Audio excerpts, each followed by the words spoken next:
eventually you got out of your deal with Capital. You could explain how your career progressed from there. Now up until this point. Right. What happened next? When basically what happened with Capital is that it just didn't. After I got my hype of being signed to a nation, I was like, on to the next high now, you know? That like I said before, that served its purpose, you know, that brought me to where I am now. But not to go into that. But when I left Capital, you know, we basically just dissolved it on a mutual level. You know, the label didn't drop me. Yeah. I didn't drop. It was just like, all right, let's clear part. You know, there are a couple people that will wonder if you got dropped. He got dropped. You know, people like to throw shade. So not that I care about that because people get dropped all the time. Yeah, it happens. Yeah. But that was not the situation with me. I just decided that I wanted to take another route, and I started to become more aware of myself, and I just found with the structure of the label, it didn't allow me to grow creatively, you know, personally as a person, and I just wanted that outlet to have that creative freedom and that freedom of expression as a person. So what do you think that? I'm gonna jump into this part. I want to get there later, but we can just touch it real quickly. Major versus independent. To be honest, let me just get a little bit more. All right. Because I know that's a very broad. Yeah. But success attached to, you know, the same thing. People usually ask, you know, you sign. Yeah. You know, people actually in Barbados. Yeah. Artists will usually go through. You be on the street, or you may walk through the mall, and you see somebody you didn't see in a while, or somebody you hardly even know, and then you know, they'll give you the what's going on with you? Right, that question, they say, hey, what's going on with you though? Yeah. You know what I mean? Yeah. You saying, like, those are the usual questions. Correct. If you had to, you know, if somebody was watching you and was wondering about you, because at the same time, that's all they know. So you can't really blame them. But being in the industry and understanding it better, what would you tell somebody to look at as success? Or tell somebody why they should be happy for an artist? What things could happen? Or for you, I should say. Yeah. You know what I mean? Well, you asked, there was a period of time where people was asking what was going on with me. I'd tell you truthfully, there was a point where I didn't know what was going on with me. Exactly. That's the truth, you know what I mean? I was still trying to figure it out. But as a human being, that's the way life goes. And that's another thing with the whole being signed thing. You know, it puts us as people on that pedestal of just like nothing should ever go wrong. You know what I mean? Especially the way I came up in the industry in Barbados. I think just everybody just expected everything to just be all great all the time. Because the first situation is always. Exactly. It was like, yeah, next Rihanna, the male Rihanna. You know what I mean? So that in itself, it could have knocked me down. You know what I mean? But I always had a passion for music. That was always my number one drive.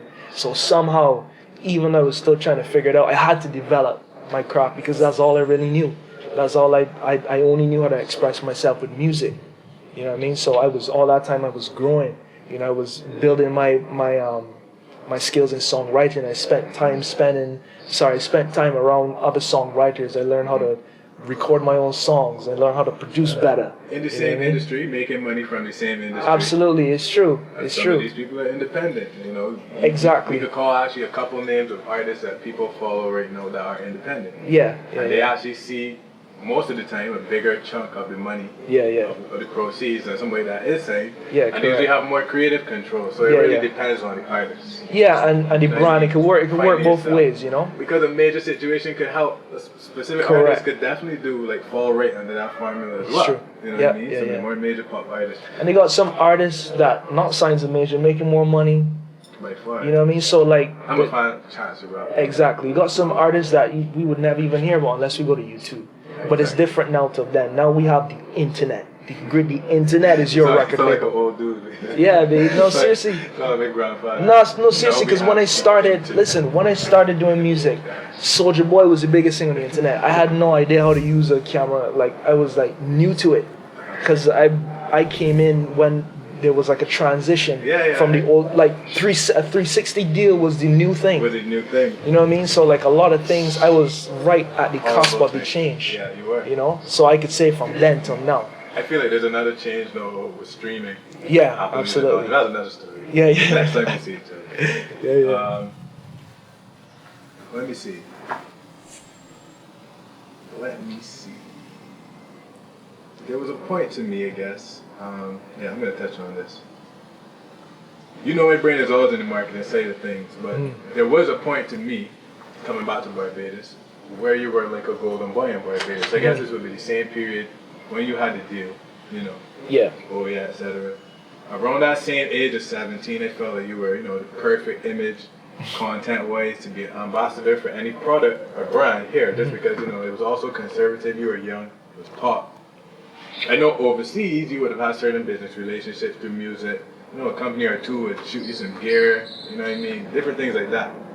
Did corporate Barbados ever approach you with opportunities? And did it feel like they were aware of your reach at the time? Yeah. Well, before I was signed, I did a campaign with Lime when I released an independent album in 2006. It was called Reworking when I started rapping, and that I started to work with I think it was B-Mobile at the time. we did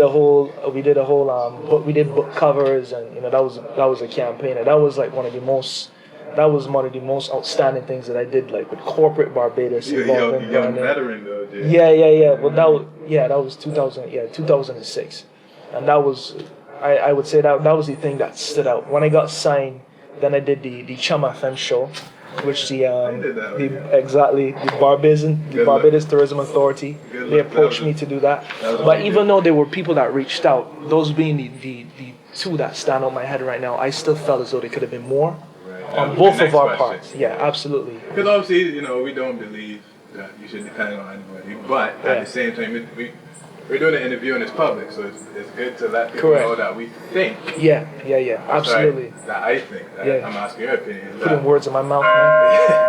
That, you know, the corporate Barbados could capitalize off some of these. Absolutely. Yeah. Industries a bit better. Have some foresight, right? For sure.